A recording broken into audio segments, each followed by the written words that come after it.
안녕하십니까. 식탁의 성경의 박영준입니다. 오늘은 하나님의 초월성에 대해서 욥기에 나타나는 말씀과 함께 본문을 나누어 보려고 합니다.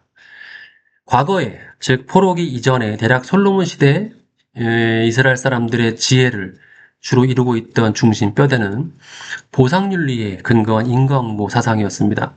즉 행동과 그 결과가 하나로 묶여져 있다라는 것입니다. 잘 행동하고 의로우면 복을 받고 만사가 잘 되고, 그렇지 않고 미련하게 행동한다든지 죄를 지으면 반드시 벌을 받는다는 것입니다.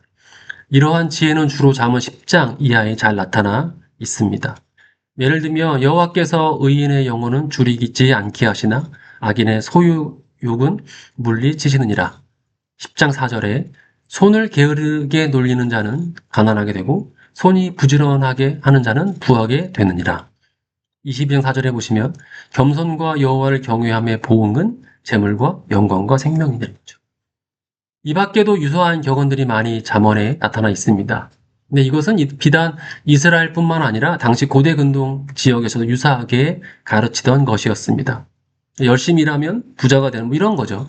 그래서 당시 교육의 목표는 현재 지혜롭고 의롭게 행동해서 미래의 위험과 어려움들을 피하기 위한 것이었습니다. 따라서 고대 이스라엘 사람들은 여호와 앞에 죄를 짓지 않고 지혜롭게 살면 반드시 복을 받고 장수할 것이라는 확신이 있었고 이렇게 가르쳐 왔던 것입니다. 그런데 살면서 반드시 인생은 이런 법칙에 따라 보상을 받는 것이 아님을 알게 됩니다. 이건 저와 여러분도 잘 알고 있는 것이죠. 이러한 배경 가운데에서 욥기라고 하는 하나의 문학 작품이 생겨나게 되었던 것입니다. 여기에서는 그동안의 지혜가, 아까 봤던 전통 지혜가 가르쳐 왔던 질서와 법칙에 대해서 의문을 제시합니다. 여러분이 알다시피 욥은 당대의 의로운 사람이었습니다. 지혜 전통 지혜에 의하면 욥은 고난을 당하면 안 됩니다. 그런데 욥이 어떻습니까? 고난을 당하게 됩니다. 따라서 지혜 전통에 의해서 욥은 의인이었을지라도 불의를 행한 사람이 됩니다. 그런 취급을 받게 되는 것이죠. 그래서 욥의 세 친구들은 고전지의 전통, 즉 인과응보의 전통에 입각해서 욥을 공격하기 시작을 합니다. 그들은 이스라엘의 고전지혜를 잘 알고 있었고 그 지혜가 가르쳤던 바대로 욥을 훈계하기 시작합니다. 네가 고난당하는 것은 바로 네 죄 때문이라는 것이죠. 네가 지금 받는 고난은 네가 지은 죄 때문에 벌을 받는다는 것이 바로 세 친구의 입장입니다. 그런데 욥은 그 친구들의 말에 반박하기를 내가 비록 고난을 받지만 나는 불의한 자가 아니다 라고 얘기를 합니다. 죄를 짓지 않았다, 억울하다 이 말입니다. 욥기에서 다루어지는 핵심 내용은 바로 의인이 받는 고난에 대한 신학적인 해석입니다.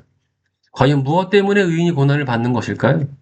기존의 지혜 전통에서는 이러한 질문에 대한 답을 줄 수가 없었습니다.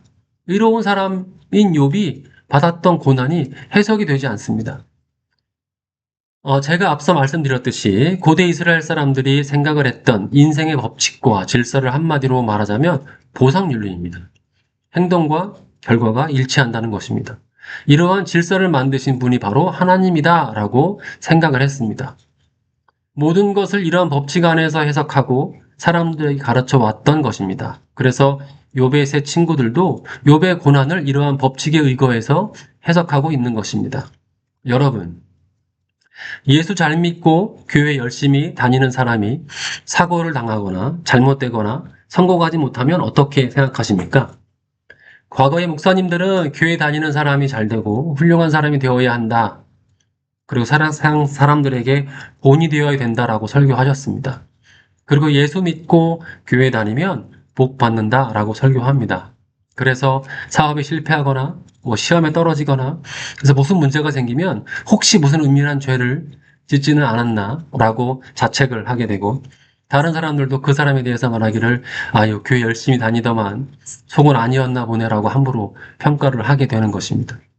고대 이스라엘 사람들은 지구상의 모든 것을 하나님이 만드셨고 그분이 주관하기 때문에 인간의 고난도 그분에 의한 벌이다라고 생각을 했습니다. 하나님은 의로우신 분이기에 불의한 인간은 벌을 받는다라고 믿었다는 거죠. 그러나 여러분, 의로운 사람은 늘 복을 받고 불의한 사람은 항상 벌을 받습니까? 예수 믿고 하나님 믿는다고 다 잘 됩니까? 그러나 현실은 꼭 그렇지 않습니다. 제가 오늘 욥 이야기를 통해서 여러분에게 드리고 싶은 것은 이것입니다. 첫 번째, 하나님을 틀 안에 가두어둬서는 안 된다라는, 그분의 초월성을 인정해야 한다라는 겁니다. 고대 이스라엘 사람들이 이 인과응보의 법칙을 하나님이 정해놓은 것이라고 생각을 하고 가르쳤지만, 사실 이 법칙, 인과응보의 법칙을 안에 하나님을 사실은 가두어 놓고 있는 것입니다. 그들은 하나님과 인간 관계에 있어서 하나님의 자유성, 절대성을 인정하지 않고 있는 겁니다. 이것은 우리들도 마찬가지로 잘못 생각을 하고 있는 겁니다. 말씀을 읽을 때도 마찬가지입니다. 성경을 대할 때 무리하게 문자적으로 읽으면 안 됩니다. 성경의 말씀을 마치 수학 공식과 같이 생각해서는 안 됩니다. 저는 여기에서 성경 말씀이 인간이 만들어낸 어떤 허황된 말이라거나 능력이 없다라는 말씀이 아닙니다.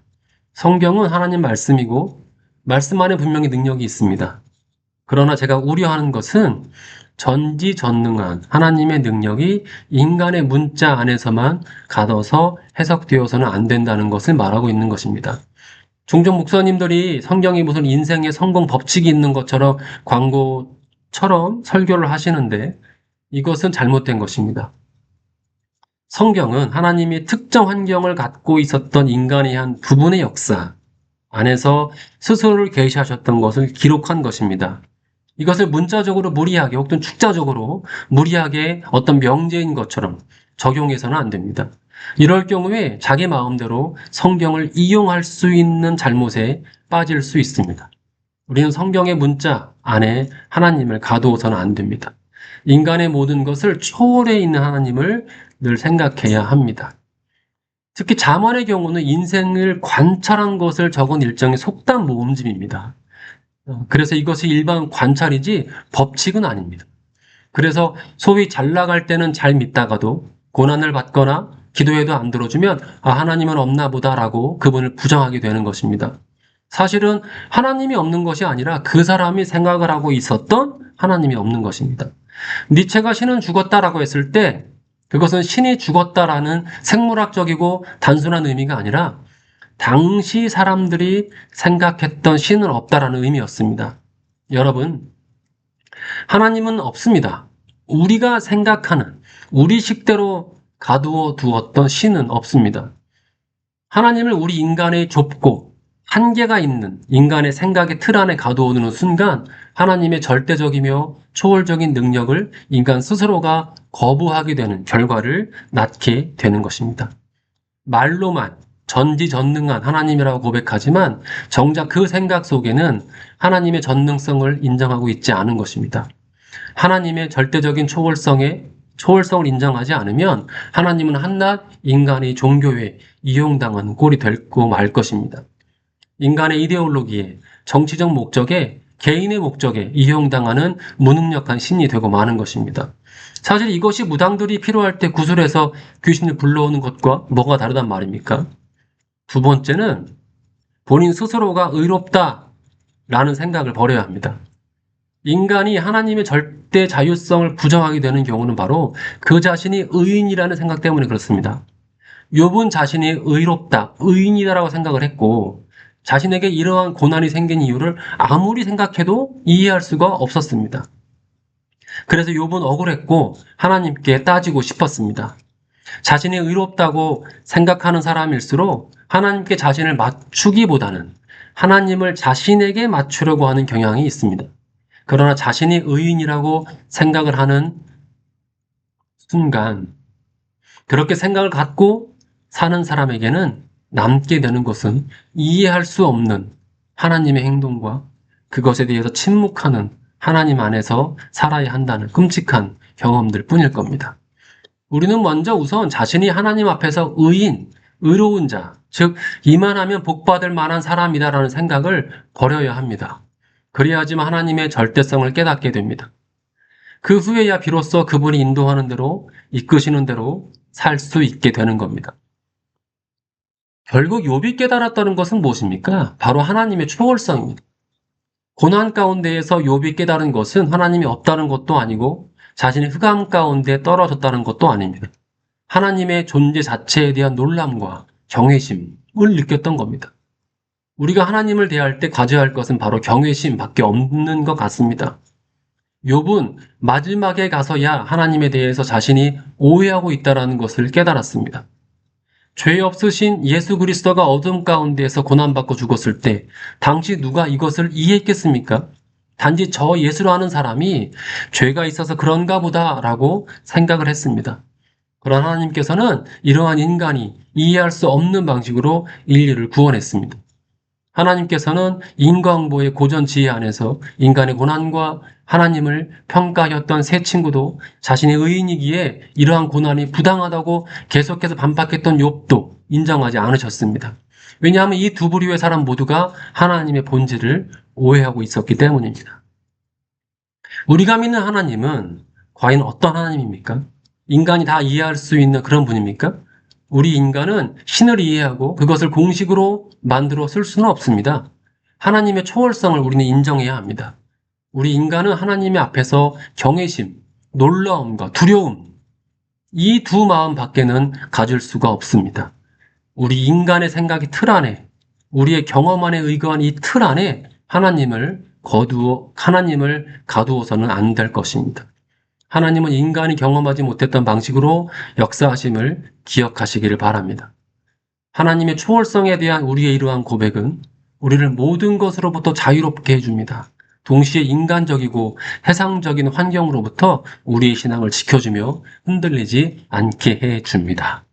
하나님의 초월성을 늘 생각하고 신앙생활 하시는 우리 식탁위의 성경 여러분 되시기를 바랍니다. 오늘은 여기까지 하겠습니다. 감사합니다.